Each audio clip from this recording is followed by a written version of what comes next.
On se retrouve dans cette vidéo-ci pour parler ensemble du coefficient de variation. Dans la dernière vidéo, on a construit enfin l'écart type qui nous a permis d'aller chercher la dispersion à l'intérieur d'une série statistique. Par contre, à la toute fin, on s'est rendu compte que si on voulait comparer deux séries statistiques, étant donné qu'on se fie à la moyenne, donc on se fie à l'amplitude de nos données, on n'est pas capable vraiment de comparer deux séries statistiques distinctes avec seulement l'écart type. On s'est rendu compte qu'il fallait relativiser notre situation pour bien réussir à comparer les données. Donc, c'est ce qu'on fait aujourd'hui. On va apprendre à comparer nos données à partir de notre coefficient de variation. Donc, on va voir comment le calculer, on va voir comment l'interpréter, puis on va se faire un petit exemple ensemble. On commence par le définir. Qu'est-ce que c'est le coefficient de variation? Bien, ce coefficient-là, c'est une mesure de dispersion qui est relative. On dit relative ici parce que comme ça, on va pouvoir comparer des séries statistiques entre elles. Et cette mesure-là, elle va être exprimée en pourcentage de la moyenne. Donc, ça va être la valeur qu'on obtient, le pourcentage qu'on obtient, c'est un pourcentage sur la moyenne totale de notre série statistique.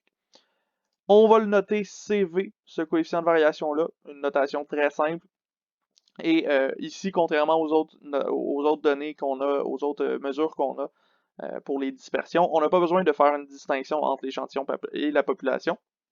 CV, ce sera toujours la variable qu'on va utiliser pour le coefficient de variation. Avant d'aller plus loin, avant d'aller faire le calcul de notre coefficient de variation, on a besoin de définir une petite chose supplémentaire pour ce coefficient de variation-là, et on parle ici de l'homogénéité. On va définir homogène ici pour un attribut qu'on va donner à une série statistique. En effet, homogène, c'est quelque chose qu'on va dire d'une série statistique dont le coefficient de variation est inférieur à 15%. Si on calcule notre coefficient de variation et qu'on a quelque chose qui est moins de 15%, on a une série qui est dite homogène. En réalité, on pourrait aller plus loin que ça. On pourrait dire que plus le coefficient de variation est petit, plus on a une distribution qui est homogène. Si on avait un coefficient de variation de 10%, ce serait meilleur que 11%, qui est meilleur aussi que 12%, etc. de cette façon-ci. Ceci étant dit, comment est-ce qu'on le calcule maintenant, notre coefficient de variation? Bon, on a dit qu'on allait relativiser par rapport à notre moyenne, donc on va aller chercher notre écart type qu'on va diviser par la moyenne. Et ce coefficient de variation-là, bien sûr, on l'exprime en pourcentage, de là le pourcentage de la moyenne parce qu'on va chercher une relativisation sur cette moyenne-là en particulier. Maintenant, comment est-ce qu'on va interpréter notre coefficient de variation? Quelles sont les informations qu'on doit donner lorsqu'on parle de ce coefficient de variation-là? On vient d'introduire l'homogénéité, donc c'est certain qu'on va parler des mots-clés homogènes ou stables dans notre interprétation. On va dire que notre distribution est homogène ou est non homogène selon le cas de notre coefficient de variation. Ensuite de ça, on a encore les notions usuelles, donc on va avoir la population, la variable étudiée, et finalement la valeur du coefficient de variation, et on l'indique en pourcentage ici. L'unité de mesure est toujours indiquée, et c'est toujours des pourcentages dans ce cas-ci. Pour avoir un exemple de ça assez rapide, on dirait par exemple que la variable dans la population présente une distribution homogène ou non, comme en fait fois son coefficient de variation, qui est notre coefficient CV en pourcentage. On va regarder un exemple pour voir où est-ce que ça pourrait nous être utile, ces informations-là, et on devrait bien comprendre le coefficient de variation. Donc, dans cet exemple-là, 3.18, on vous demande le nombre de points des meilleurs pointeurs de la LNH est-il plus homogène chez les défenseurs ou les attaquants? Donc ici, on a besoin de notre coefficient de variation, écart type sur moyenne, et on a besoin d'aller chercher l'écart type pour les défenseurs, la moyenne pour les défenseurs, l'écart type pour les attaquants, la moyenne pour les attaquants. Pour ce faire, moi, j'en profite pour vous présenter comment est-ce qu'on va calculer avec le mode statistique de la calculatrice les informations nécessaires. Mais pour ne pas alourdir cette vidéo-ci, j'ai décidé d'en faire une vidéo complètement indépendante. Donc, je vous invite à aller voir ça. Vous allez avoir dans la description le lien direct vers cette vidéo supplémentaire-là qui va nous expliquer comment est-ce qu'on est allé chercher avec la calculatrice les écarts types et les moyennes pour chacune de nos distributions. Nous, on va y aller avec directement les résultats pour faire notre calcul ici. Donc, on sépare en deux, on a les attaquants d'un côté, les défenseurs de l'autre, et on cherche le coefficient de variation de chacune de nos distributions pour savoir laquelle est la plus homogène. D'un côté, pour l'attaquant, on a vu dans la vidéo supplémentaire qu'on obtenait un écart type de 11.38 points et une moyenne de 101,92 points.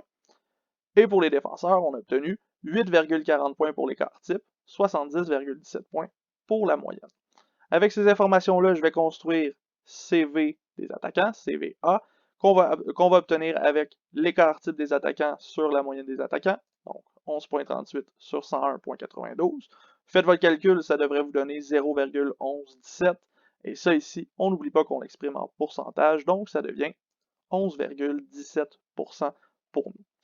De l'autre côté, pour les défenseurs, on a la même chose.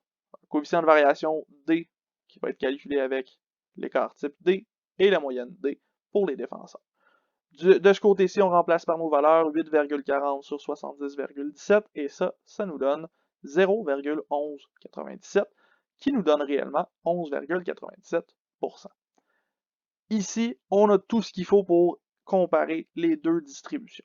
Du côté des attaquants, on a un coefficient de variation de 11,17%. Donc, notre écart type représente 11,17% de la moyenne.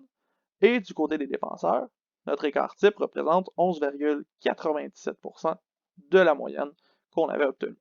Donc, on remarque que du côté des attaquants, notre coefficient de variation est un petit peu plus petit.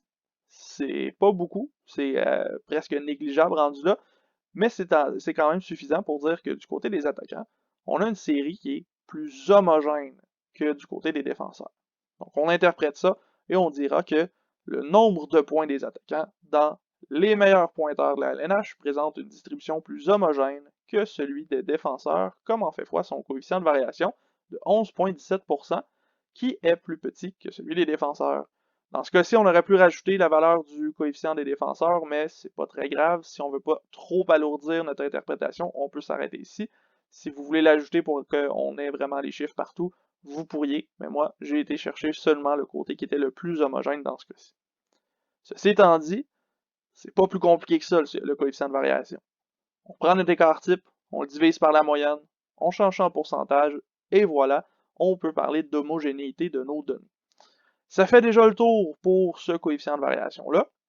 Donc maintenant, on est capable de comparer des séries statistiques entre elles, et on vient de faire le tour de notre section 3.3 dans nos notes.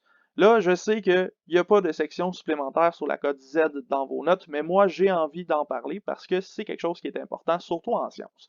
Vous allez avoir besoin de ça éventuellement lorsqu'on va parler de la loi normale, donc j'ai choisi de faire une vidéo supplémentaire. Je vous invite à aller la voir. En fait, ça va vous être utile pour la suite de la matière. Donc, on se retrouve dans une dernière vidéo pour cette section-ci, pour le chapitre 3, avec la cote Z ensemble.